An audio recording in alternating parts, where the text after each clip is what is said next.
Last week, I posted a poll on Instagram asking whether I should record a solo episode breaking down VC math, fundraising strategies, and tactics specifically for LATAM founders. The response was overwhelming. Hundreds of you said yes, with founders from Sao Paulo to Porto Alegre and Curitiba asking for the exact playbook that gets deals done.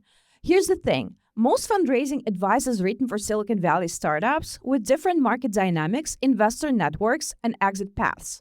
If you're building in Latin America, you need a different strategy. After analyzing the backgrounds of every major VC-backed success story from Nubank to QuintoAndar, I found patterns that explain why certain founder profiles get funded faster, why specific business models dominate, and how timing, infrastructure shifts can make or break your round. Today, I'm giving you the framework that actually works down here. If you enjoyed today's episode, please rate us on Spotify, subscribe to our weekly newsletter at blog.thejcurve.com, and follow us on Instagram at Olga Maslikova with KH and YouTube at the J-Curve Podcast. Let's get into it. And let's start with fund math. VCs don't just invest in companies, let's put it straight. They invest to serve the economics of their fund. Grasp the fund math, and fundraising stops being guesswork. At the heart of VC economics is the power law. In every fund, one or two investments generate almost all the returns. VCs aren't looking for good businesses. They're hunting for the 50x moonshots that can return their entire fund and make their LPs happy. That means they optimize for three things. Massive market potential. For a $300 million fund targeting a 3x return, that means generating $900 million plus in proceeds from just one or two deals. If they own 15% at exit, you're looking at a $6 billion plus outcome. That's why they press so hard on total addressable market. Niche businesses, even profitable ones, rarely have a path to those kinds of exits. Extreme growth velocity. VC returns hinge on time as much as multiples. A $500 million exit in 6 years can deliver a much stronger IRR and free up capital for reinvestment than a $1 billion exit in 15 years. In venture math, time kills IRRs. Defensibility. Without durable advantage, even the fastest growth can evaporate once a better funded competitor enters the space. VCs want to see moats that make it hard to copy or overtake you. One useful lens is Hamilton Helmer's 7 powers, which define the main sources of lasting competitive advantage. As scale economies, as you grow, your unit costs drop, making it harder for smaller players to compete. Network effects. Every new user makes the product more valuable for all users. Counter-positioning. Doing something incumbents could do, but won't, because it would cannibalize their business. Switching costs. Making it costly or painful for customers to leave. Branding. Deep trust and preference that lets you command premium pricing. Cornered resource. Exclusive access to something valuable, whether it's IP, talent, or partnerships. Process power. Unique internal processes that improve over time and are hard to replicate. Founders who can point to one or more of these powers in their pitch instantly signal that their business has the kind of defensibility VCs prize, the kind that can support a multi-billion-dollar outcome over the long term. If your pitch doesn't clearly map to this mental model, large market, rapid growth potential, and real moats, you're fighting uphill, no matter how profitable or sustainable your business might be. Even if your market is massive, though, and your moat is rock solid, VCs in Latin America aren't just underwriting the business, they are underwriting you. In a region where capital is still relatively concentrated, investors tend to back founder profiles they've already seen win. We looked at the top performing companies across Brazil's leading VC portfolios. The patterns we found are fascinating. And what's more, they largely diverge from the stereotypical Silicon Valley profile of a VC backable founder. More than a third of standout founders came from investment banking, and specifically from Goldman Sachs and Morgan Stanley. Another third came through McKinsey or BCG. Why? In emerging markets like Brazil, scaling a venture-backed business isn't just about product market fit. It's about navigating complexity. Founders with investment banking or top consulting backgrounds tend to come in with 4 advantages that VCs see as decisive. Capital raising fluency. They speak investor from day one. They can articulate unit economics, growth levers, and risk in a way that make global GPs comfortable writing $50 million plus in the market they don't fully understand. LATAM is not Silicon Valley, where you can just spin up a SaaS with Stripe, AWS, and a few plugins. Regulations are local, and fragmented infrastructure is uneven. Scaling often involves building offline and online layers simultaneously. Ex-bankers and consultants are trained to map these complex systems and design operational workarounds. Network density. Many have personal access to Tier 1 global investors, corporate partners, and senior hires from day one. This shortens the time from seed to growth stage and can be the difference between surviving and running out of cash in a volatile fundraising market. Clarity under pressure. These environments breed structured thinking, scenario modeling, and the ability to make high-stakes decisions with incomplete information. In LATAM, where macro conditions shift overnight, that skill is not just nice to have, it's survival. When a VC sees ex-Goldman or ex-McKinsey on a deck, they're not thinking pedigree for pedigree's sake. They are pattern matching to a skill set and network that has already produced multiple category leaders under the same constraints, and betting that lightning can strike again. Almost half of graduate-educated founders in Brazil's top-performing VC-backed companies went to Stanford. It's not just about prestige. It's about exposure to a different way of building companies. Stanford sits at the geographic and cultural epicenter of Silicon Valley. That proximity gives founders 3 advantages that compound. Immersion in platform thinking.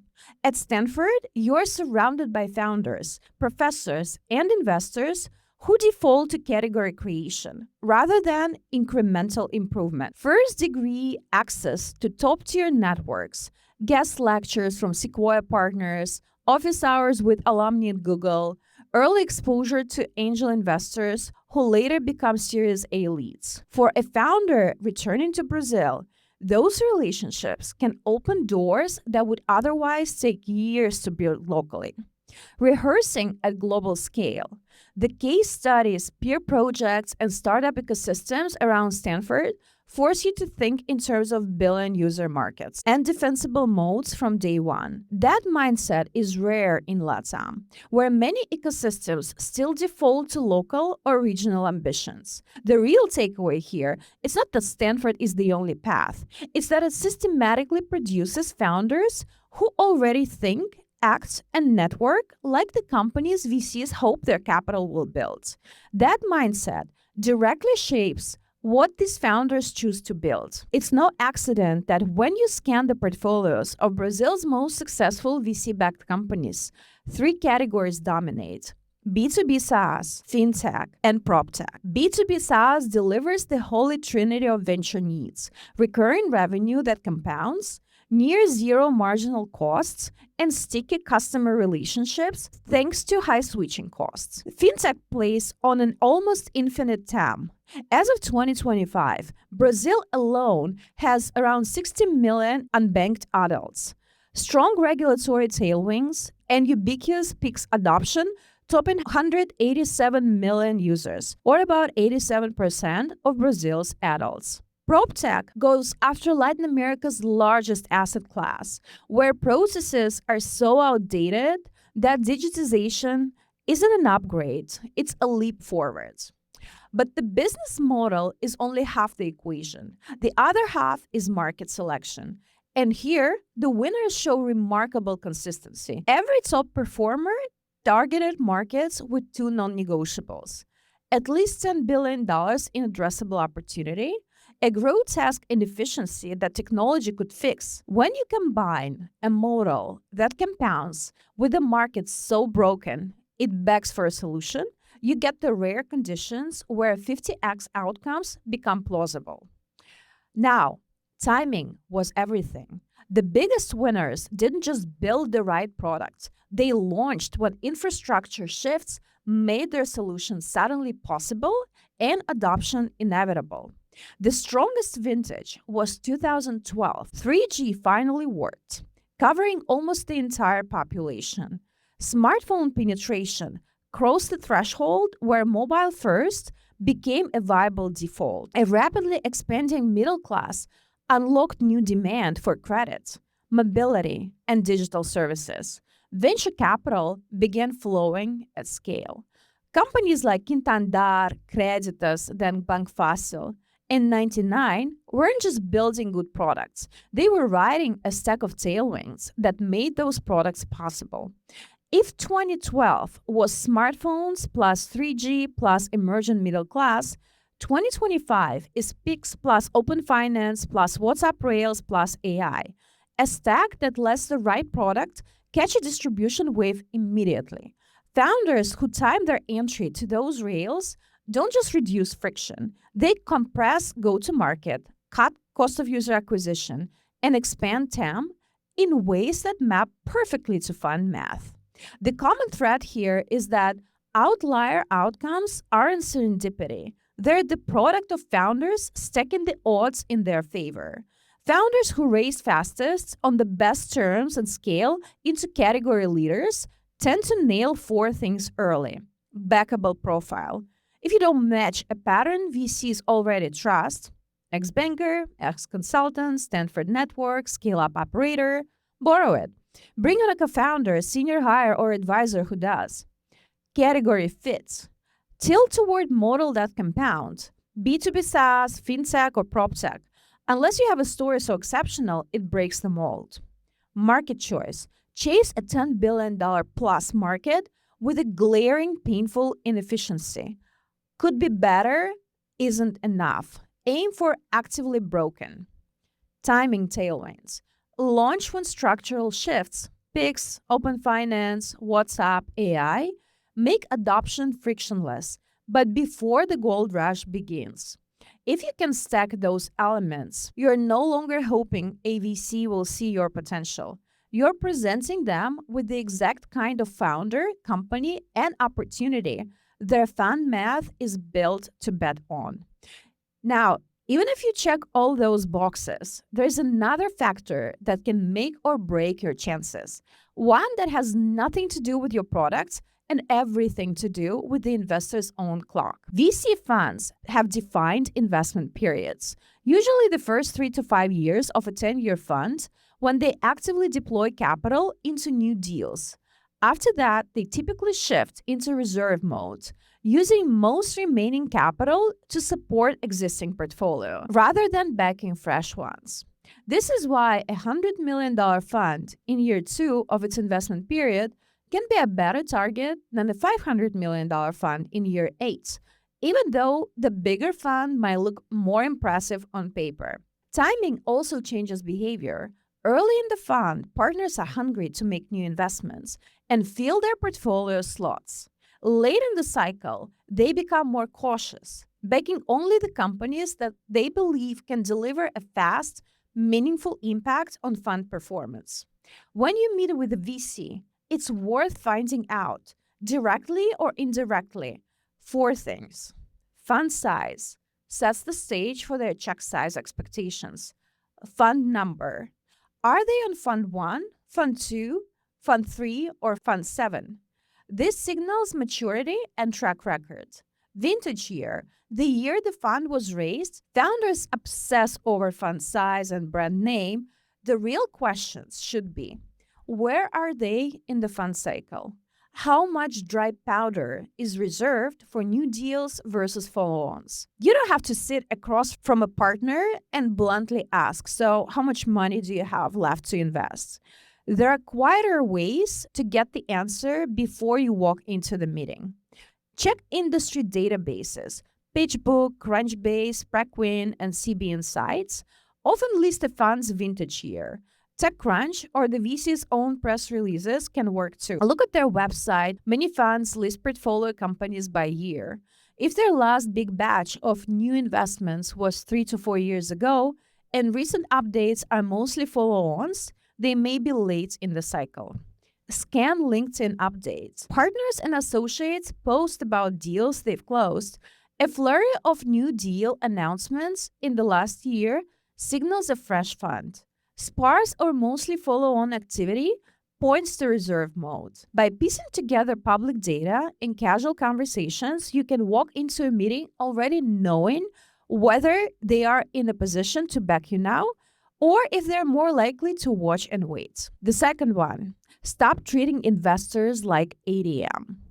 Most founders make a critical error when meeting with VCs. They focus solely on getting funded, missing that VC meetings are intelligence gathering missions and partnership audition rolled into one. While you're being evaluated, you should be evaluating right back. Think of fundraising like dating for marriage. You wouldn't propose to someone after one dinner just because they have money in the bank. Yet, that's essentially what most founders do. They chase the biggest check without understanding who they're getting in bed with for the next 7 to 10 years. VCs will sit on your board, influence major strategic decisions, and shape your company culture. The wrong investor can torpedo your company just as effectively as the right one can accelerate it. Fundraising isn't about finding money. It's about choosing who gets a seat in your future. What most founders don't realize is that VCs see hundreds of companies a year, witness every type of failure pattern, track competitive dynamics, and collect institutional knowledge no single founder could match.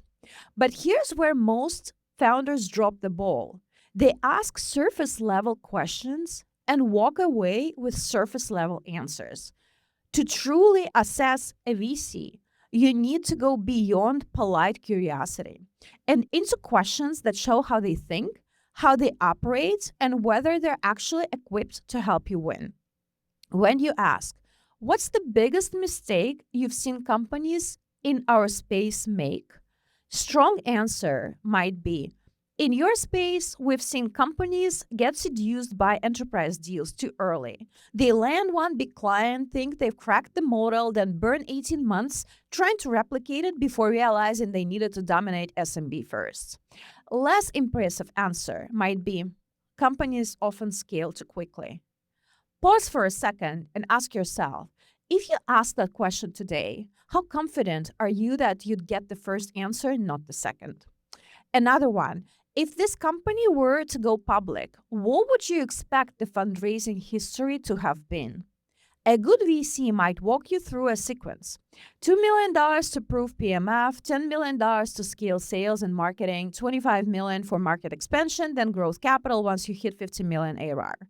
That's not just helpful intel. It's a roadmap for your entire fundraising journey. You can also test their ego and collaborative mindset with, other than you, who would be the best type of investor for this business? Green flag, they name other funds or strategic players who could add value.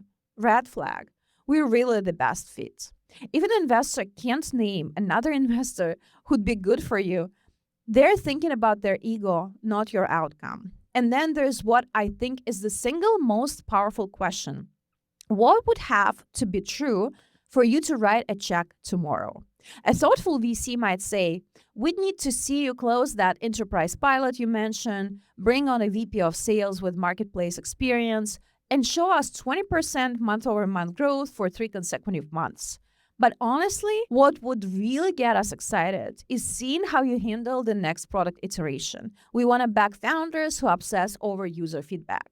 That response gives you a clear roadmap, but it also tells you they value product thinking and customer obsession. You can evaluate whether their priorities align with yours. A vague answer would need to see revenue growth. Tells you they're either not serious or haven't deeply thought about your business. Beyond the questions, watch how they behave in the meeting. Do they engage with your whole team? Are they leaning in, asking sharp follow-ups, offering introductions, or are they checking their phones and going through the motions? And just like they'll call your references, you should call theirs. Speak to both the breakout successes and the ones that struggled. Ask about board dynamics, decision making, and how they show up when things get tough. When you approach VC meetings as mutual evaluations, you stop playing a one sided game.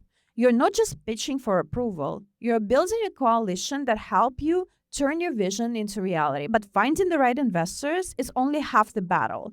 The other half is getting them to say yes. And that requires treating fundraising like the sophisticated sales process it actually is. Imagine you've just finished your pitch deck. It's beautiful, compelling, tells your story perfectly, covering the problem, your unique solution, market size, traction, business model, and team credentials that map to the fund math we discussed earlier. So what do you do now? If you're like most founders, you blast it to 500 VCs, cross your fingers, and hope for the best. This is the fundraising equivalent of throwing spaghetti at the wall, and it's why 90% of startups struggle to raise capital. Most founders approach fundraising backwards. They treat it like a lottery where volume equals victory. It fails because it ignores a fundamental truth. Fundraising is sales. Think about it. You'd never dump your product on random prospects without qualification, relationship building, or follow-up. Yet, when it's time to raise millions, the most important sale your company will ever make, founders forget everything they know about effective selling. What follows is months of rejection, bruised egos, and the slow death of momentum that kills more startups than bad products ever will. The best rounds aren't accidents. They're the result of running a sophisticated B2B sales process with VCs as your prospect. Here's how to build a conversion funnel that actually works. First, know who you're selling to. Not all VCs are created equal. Just like you won't sell enterprise software to a coffee shop, you don't pitch investors who don't do your stage, sector, or geography. Study their portfolio companies religiously, the winners, the flops, and the recent bets. Look for patterns. Check size, stage focus, market themes. If they just backed a direct competitor, they're not a prospect. Drill down on individual partners. What's their background? What sectors do they deeply understand? If, I don't know, Sarah from A16Z spent a decade in Apple in hardware, she might be perfect for a deep tech play, even if she's known for consumer. Use PitchBook, Crunchbase, LinkedIn blogs, conference talks. Learn how they think. When you pitch, you want to speak their language because you genuinely understand their worldview. Remember, no qualification equals wasted time. Second, build relationships before you need them.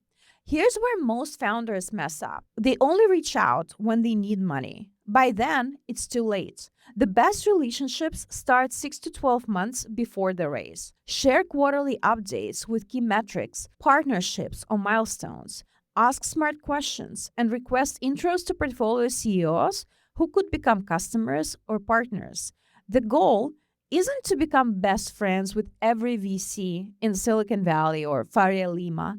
It's to become a known quantity. When you eventually send that deck, you want a VC thinking, oh, it's the team that's been crushing it with those monthly updates. Not, who are these people again? 3, create urgency through scarcity, but make it real. Every VC has heard the line, we are raising $2 million and closing the round in 30 days. Most of the time, it's transparent bullshit. And experienced investors see right through it. But when executed correctly, creating legitimate urgency can accelerate your process and improve your terms. The key is making it real. Run a tight process with clear timelines you actually stick to. Send decks to 15 to 20 qualified VCs within 48 hours. Hold first meetings in 2 weeks and set firm term sheet deadlines. You also need competition. 1 interested VC is desperation. 3 creates leverage. 5 can trigger feeding frenzy. Document everything. Share process updates. This isn't manipulation. It's a professional communication that helps VCs understand their position in your process. 4, Handle objections like the sales professional you are. When a VC says it's too early or the market isn't ready, don't just walk away. Objections are valuable intel. Dig deeper. Ask, what would you need to see to get conviction? Or what would need to change in the market for this to be interesting? Sometimes too early means weak metrics. Other times it's unclear market timing. Address concerns with data, analogies to successful companies, or strategic partnerships that de-risk the investment. When Uber faced the market isn't ready objections, smart founders could point to smartphone adoption curve and changing consumer behavior around convenience services. Don't just defend, reframe. Expand their view of your market, highlight your sustainable advantage, or show why timing is actually perfect. Remember, objections often reveal interests. A VC who takes time to articulate concerns is more engaged than one who gives you a polite pass. 5. Follow up systematically, like revenue depends on it. VCs see hundreds of deals per quarter, and even the most interested can forget about you within weeks. Staying top of mind requires the same systematic approach you'd use for any high-value sales process. Track every interaction in your CRM. Note which partners you've met, what they asked about, and what they committed to do next. Follow up on commitments religiously. If they said they'd introduce you to a portfolio CEO, check in after reasonable timeframes. Send meaningful updates that demonstrate progress. New customer wins, product milestones, team additions, or partnerships announcements all serve as legitimate reasons to re-engage. But don't just share good news. How you handle challenges tells VCs more about your leadership than a string of victories. Create a content strategy that positions you as a thought leader in your space. When you write a LinkedIn post about industry trends that gets 1,000 likes, make sure your target VCs see it. When you speak at a conference or get quoted in credible media, it becomes a natural reason to reconnect. The goal is to build a systematic machine that keeps you visible and demonstrates momentum between formal touchpoints. By the time you're ready to close, you want VCs feeling like they've been watching your trajectory for months. Founders who master the above raise faster on better terms and from investors who truly understand their vision. It's not luck, it's a process. One you control. Stop treating fundraising like a lottery ticket. Start building your conversion funnel. Your future self and your cap table will thank you. Next one, exit math and strategic buyers. While I prefer backing founders building generational businesses like Carlos Costa from Valor said at our recent session on building global tech leaders from LATAM, go build a $100 million net income company over 20 years. If you do that, the score will take care of itself. Understanding how exit happen and what drives premium value is essential. IPOs are rare. Most liquidity events come from strategic or private equity buyers. Knowing who those buyers might be and what they value helps you make design choices today that keep future options open. Who buys and what they pay for. Strategic buyers, say networks and processors, Visa, MasterCard, pay for infrastructure, mission-critical reliability, and large contracted volumes. Platforms and marketplaces, iFood, Uber, Didi, Prosus, Naspers, pay for regional distribution, liquidity, and market access. Global SaaS consolidators like Salesforce, Oracle, HubSpot, plus roll-ups like Constellation, Vista, Thoma Bravo, pay for durable recurring revenue, high net revenue retention, low churn, and adjacency. Domestic strategics like banks, telcos, incumbents pay for product modernization, market defense, multiples lower unless you bring step change capability. Now, rule of thumb here is the wider your buyer set and the more global your fit, the higher the valuation tension. Why is that? Because there are more bidders, less single market risk. Metrics compared to global leaders, not local peers. And it's easier integration for buyers with existing distribution. And then finally, scarcity of clean, compliant multi-geo assets in LATAM. They're still rare. Examples here would be Visa's acquisition of Pismo, a global infrastructure asset not the local fintech app. Now, Didi acquired 99. It paid for Brazil scale plus path to regional density. Whether or not you put an exit scenario slide in your deck is up to you. But mapping potential buyers and building something multiple types might want is a worthwhile exercise. It sharpens your strategy and can help in VC conversations about a credible path to liquidity. Premium outcomes don't come from hoping for an IPO, despite the popular VC narrative. They come from looking like an inevitable acquisition to a global buyer because you've already proven multi country scale, clean economics, and a product they can plug into their distribution on day one. Be regional at minimum, think global, and make yourself easy to buy. That's how you convert fund math into exit math. Look, let's be honest. Fundraising in LATAM is harder than Silicon Valley. The ecosystem is smaller, the checks are fewer, and investors stick closer to proven formulas. But that doesn't mean it's impossible. It just means you need to be smarter about it. Now you understand the fund math that drives every VC decision. You know which founder profiles gets fast tracked and why. You have the sales framework to run a process that creates leverage instead of desperation. And most importantly, you can stack the four elements: backable profile, compounding category, broken market, and perfect timing that give you the best shot at breaking through. Will this guarantee you'll raise? No framework can promise that. But it will put you in the small group of founders who understand the game they're playing. The next unicorn from Latin America will come from someone who stacked those odds in their favor. Whether that's you depends on what you do next.